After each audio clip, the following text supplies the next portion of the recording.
What's up, Domino community? Welcome back. We are doing another Domino tutorial, and today I'm joined with Joseph Herscher. He has a channel called Joseph's Machines where he makes amazing chain reactions. They're kind of like dominoes, what Lily does, but with other things as well. So the domino might hit a ball, and that rolls, and that knocks a hammer, and that pulls a string, and then it'll turn the page of my newspaper or something like that. It's basically chain reactions but other objects, and it's amazing. So go check out his channel. Later on, he's going to show me how to build some machine tricks, but today we're going to do some domino tricks. The first trick that I'm going to be teaching you how to build is an in-out spiral. This is a very popular technique. It basically is a spiral that goes in and then it goes back out. The start to building this trick is very crucial. If you're building an in-out spiral, you have to start in the middle and work your way out. You don't start in the beginning and then end at the end. It's kind of backwards in a way. The easiest way to do that is to think of the inner circle as an S shape. So if I trace out an S, for example, that's how the middle of the circle should look. It should look like an S. So what I kind of like to do is just mark it out with flat dominoes so I can visualize it and know where to place the domino. You want to make sure that the S isn't too skinny. So for example, it wouldn't be this close together. These lines should be at least a domino and a half from each other. So that's how big it should be. It can be bigger, but if it's smaller, then you'd have too sharp of a corner and it might not work. Are you finished? Looks great. Love it. This is a very small in-out spiral. After that, you have the middle. You can start tracing out more rings of the spiral by just adding on to these, the top and end of the S. And the trick to making it a perfect circle is to try and make the distance between each row roughly the same. For example, right here to here, that's pretty wide, and right here to here is pretty close together. If you shift them, you'll have a better idea of how to get it more circular. So you can keep adding these on, and you can always adjust it. Do you really lay it out like this first, or are you so good at it that you don't really need to do that anymore? I normally lay out just the beginning, and then after that it's pretty easy to eye. If you're first doing an in-out spiral, I recommend just laying it out so you can visualize it, because if you start building and then you need to move the lines, it's going to be a lot more work. Very nice. The only thing that I would suggest is, see this distance here? I would try to make that the same distance over here. Yep. Like that? Yeah, that's much better. Great. And then this could even go out a little bit. See how this distance is a bit bigger? There, and even here too. Let's bring this one out to here actually. Okay. Make it a little bigger. Another trick when you're making spirals is if you see a line that looks like it's kind of straight, then adjust it. It shouldn't be straight. So for example, even this is pretty straight, so I might want to curve it a little more. Every arc should be just a slight curve. If you can see straight lines within it, then you might want to adjust it a little. Okay, so now that we have the S, you can kind of see the pattern, right? For example, it could start here, go out, or it could go this way and go back out. Now, the easiest way to build this, if you're making it really big, is to just start in the middle and then work your way out. If you start in the middle and you do need to adjust something and this isn't built yet, you can still adjust it. You'll have space to do that. What I do is I usually mark the middle of the S. I'll take that out. That's the center point. Yep. And then I'll mark out the center point on the top of the S and the bottom of the S. And these should be about equal distance from each other, which is the 1.5 minimum. And then after that, I mark the exact 90-degree angle of the S on either side. Yep. And then after that, it's pretty simple to fill in once you have these markers. You can even do the 45-degree angle one. This will make it a perfect arc. Of course, we'll fill it in more, but these are just markers. And then I try to space them between 1 domino thickness to 1 centimeter apart. That's so close. It'll make it more reliable the closer that you space it. For example, that far away. Yeah. It'll probably work, but it's safer to have it here than here. For years I've been using dominoes just in little bits, and I always have them as far apart as possible. Is it faster when they're closer together? It depends on the surface. If it's on a surface that's very grippy, like sandpaper, the more dominoes that you have, the closer they're spaced together, the slower it will be. But on a surface that's very slippery, Yeah, I did like a whole AP physics project on this. Why does the surface that you're on make a difference to the speed of the tipping over? Like when a domino falls, it slides on the floor and it goes back slightly. So if you have a domino on like sandpaper, it's not going to slip. It's going to rotate right here exactly. So if I'm trying to make my Rube Goldberg machine as long as possible, I actually want to have more dominoes on a grippy surface. Yes. So once you have that, space them in between 1 centimeter to 1 domino thickness apart.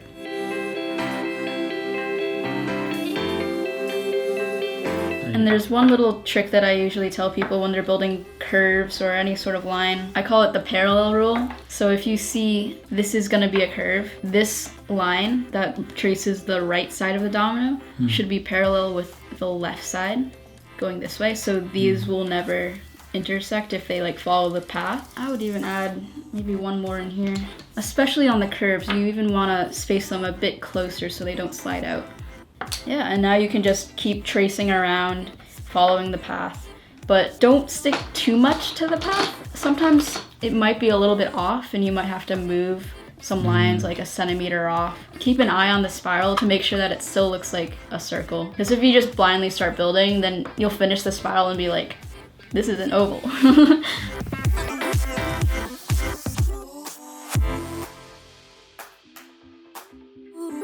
Sometimes when you do the middle of the S, you might need to squeeze it in so it's kind of like a very vertical, narrow S to get the right circular shape.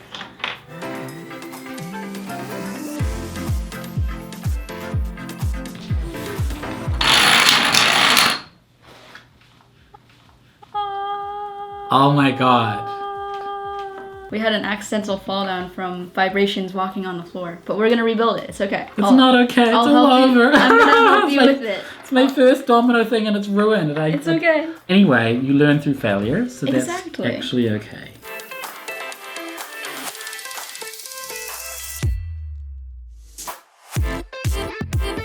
So normally, if I were building this trick on my own, on the ground, I'd start in the middle, and then when I need to go out, I'd move my body, so I'd be like going around the circle as I'm building. Do you get a sore back? Yeah, after building for a while. How about you? I get sore sciatic nerve from bending down and picking up balls all the time. Oh. So I have to be careful when I bend down to pick up balls. I have to squat instead of like bending forward. Yeah, a lot of my friends who are also builders, they'll say like, oh, my back really hurts like halfway through the day, but I could like keep going. Because you're young. Maybe it'll Watch catch out. up with me. It will at some point. I should probably do some back exercises every day just to help it. Well, I do a lot of rock climbing, so maybe that. Oh, that's perfect. So we both like to rock climb. We just found this out today. We met for the first time. Amazing.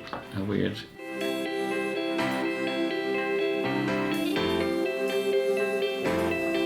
Oh my god, I thought I accidentally had a heart attack.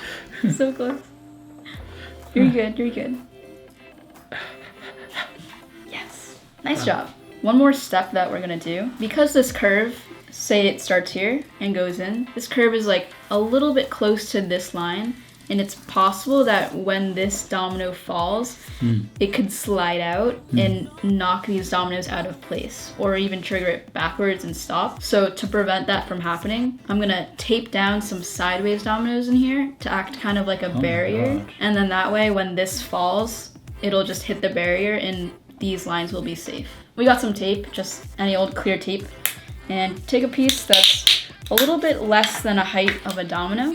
So then you can just put half on the long edge, and then half will be just hanging off to put on the ground. And we're gonna place this domino right where the curve starts, or a little bit after that. Another thing to note is we wanna place the barrier equidistant between the lines. If you place it too close to the domino, like if I put it right here, for example, there's no room for these dominoes to spread out. We need a little bit of space in between the barrier and the curve so that the dominoes hit the next one. And we don't want it to be too close to the line either, because if the corner falls, it could potentially go over the barrier or just slightly hit it or even bump this, which could knock down the line. And we don't want that. Wow, look at you, you're so fast. I'm so fast now, I'm learning. Nice. And a trick is, if you can't actually reach into the setup to push down the tape, get another domino. Yeah, exactly. You just take a domino and push it like this. So then you're not actually reaching into the setup. That's a hazard.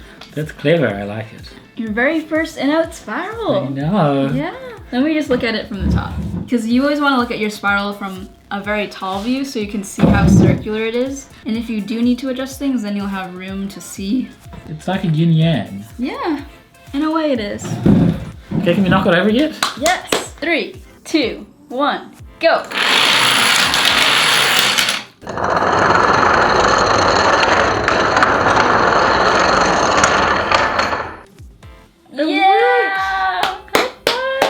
That's my first domino topple. Let's do one more trick. That was the In-Out Domino Spiral, and now I'm gonna teach Joseph how to build a speed wall. Why is it called a speed wall? Because it falls faster than a normal wall.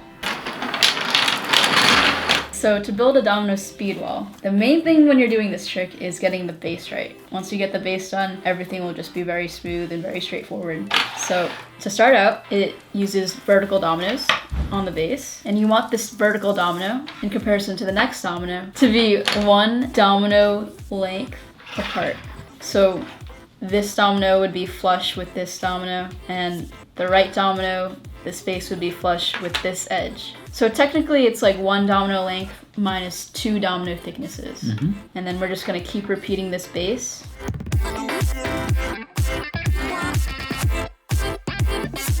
10, how many do you have?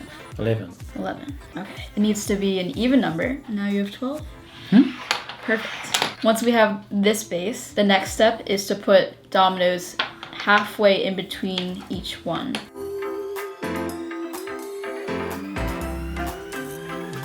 So then the next step is we're gonna put flat dominoes on top. 1 would go here, skip a domino, 1 would go here. Oh, and they line up perfectly because we measured all the dominoes out beforehand. Exactly. I see. That's why we do that. Measure twice, cut once. It's kind of like that. Measure twice, place dominoes once. Yes. And then once we have this, we'll put a domino on top right here. I can see that on coming. all of these edges. So this is going to end up pyramidal. Is that even a word? Yeah. Pyramid. It'll make a pyramid if we go to a point, or you can keep it flat and make it more of a wall. Pyramidal? Pyramidal? Is that a word? Pyramidal? I think it is. I'll look it up. Yes, and these dominoes should be exactly flush with the domino underneath. If you have it on the edge, it might be a little risky and could fall off and it'll be hard to build. If you have it over here, it's not gonna look as nice and it'll still probably work, but if you build it right here, it'll look the best and it'll topple the cleanest. Okay, can I keep going? The next layer, you just place dominoes on top, and just make sure when you're placing these dominoes on top that it's over the open window, not the closed window over here. So you should have a 2 domino gap technically. Yeah. It shouldn't be blocked by this one. Awesome. And then you just keep repeating. So this would go on top until you make it as high as you want to, really, until you get to the pyramid point. You must get asked this all the time, but what is the worst domino disaster you've had? I was trying to build America's 2nd largest domino tower, and I was like 12 layers away from finishing. I was so close. And then I just saw it start tipping as I was like... The whole tower just started Yeah. moving? Just on its own? Like the top of it, yeah, from the weight, because it was so high, and it got really skinny at the end. It just fell, and I watched it go all the way to the bottom, and it was live streamed too. So like thousands of people saw it live fail. Oh my god, what were you feeling in that moment when it started to topple? I like kind of expected it. I knew it was getting really shaky. Like every domino was a risk, and you're just waiting for it to happen. It's like Jenga, but on a kind of huge like scale. that. Yeah. But I was like scared, but also like, I knew it would happen. We made a really good fail video though. But at least like when that toppled, it kind of was. It's not like you accidentally knocked a domino. That would be excruciatingly depressing. Have you ever accidentally knocked a domino and caused a really bad fail? Yeah, many times. But you always have stop gaps, so it can't be that bad. For some things, it's like if you're building a structure and you drop 1 domino, it's all gone. Like you can't stop a structure really, unless it's like a small wall. So for big like pyramids or even like 3D cubes, like if I drop a domino, it's like thousands of dominoes just done. How could you handle that? How do you deal with it? Are you just like, oh well, Well, now I've learned to like always have a camera recording if it's like a risky project. So if it does fail, then I have a record of it and I could at least maybe post a fail video. Oh, okay. Otherwise, it's just like You just start again I just and move on? take a break for a day and maybe rebuild it if I'm feeling it. Maybe not. It really I depends. see. I have different issues, like getting a machine to actually run from start to finish perfectly without a fail. That's really Yeah. hard. And as you know, because you've done some chain reaction stuff too. And like that can be excruciatingly frustrating and painful, but in a different way. Like what I do, it's like one try. Like you build it, you got one take. But Yeah. you, it's like it could take hundreds of tries. Yes, which seems like it would be way easier, but the thing is it fails so much that you don't even know if you're ever going to get it. You could spend a whole day shooting and do 100 takes and still have nothing that you can use. Absolutely nothing, because it has to be all in one shot. And you don't know if you'll ever get it, basically. So you're just, if you're paying for a camera person as well, or if you've only got one day to get it, then there's a real risk that you just won't get it. Ooh, last one. Woo! That looks so cool. Looks great. I love it. Technically, this is a speed pyramid now because we've built up. And the reason that we have these dominoes in between is to keep the chain going in case something locks up here. We have a full domino line that will run underneath. So the way it works is when a domino falls, this platform will go down because there's no more weight holding it right here. And as a result, this one falls because once this one falls, there's no support for this one, and then it just all continues in a chain. It starts with a domino line and then they just all kind of crumble. But does the bottom move across at the same rate as the top? The bottom usually falls once the dominoes on top fall down and hit the bottom. Okay. So this rate is not the same rate as a domino line. It's a little bit slower. Interesting. Okay, can we connect them now, please? Yes. Yay. Great. And I'll do a little start over here. So we're all connected. We have the start here. It's got my pyramid and then Joseph's pyramid, and I think it'll work. It's gonna work. Let's find out. 3, 2, 1.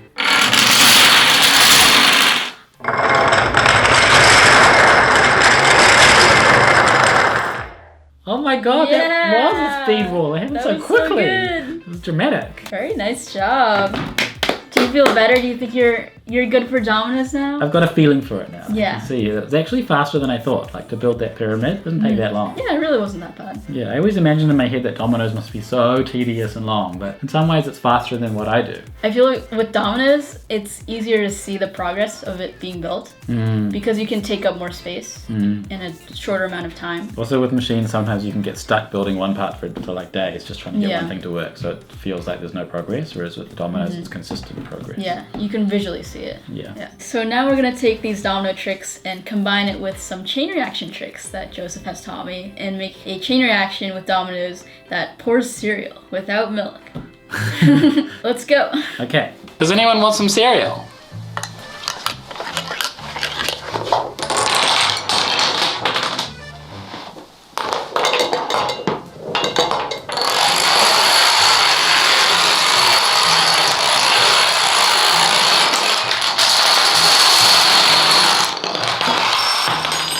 It worked! It did! Perfect! Yeah, nice Yeah. job. You did a very good job with the dominoes. Thank you. I feel like I learned a lot. It was really fun. I'm so glad. I'm going to start using dominoes more on my machines. And I'm gonna start using more machines in my dominoes. Yeah, did you learn anything? I did, yeah. The clothespin thing, I've never done that before. Okay. The can trick with the weights, that was Correct. very cool. I like that one. Great, so if you want to learn how we made those tricks, check out this video on my channel, Joseph's Machines. Yes. He taught me how to do the whole chain reaction section over there, so go check it out. I'm Hevish5, And I'm Joseph's Machines. and I'll see you next Saturday.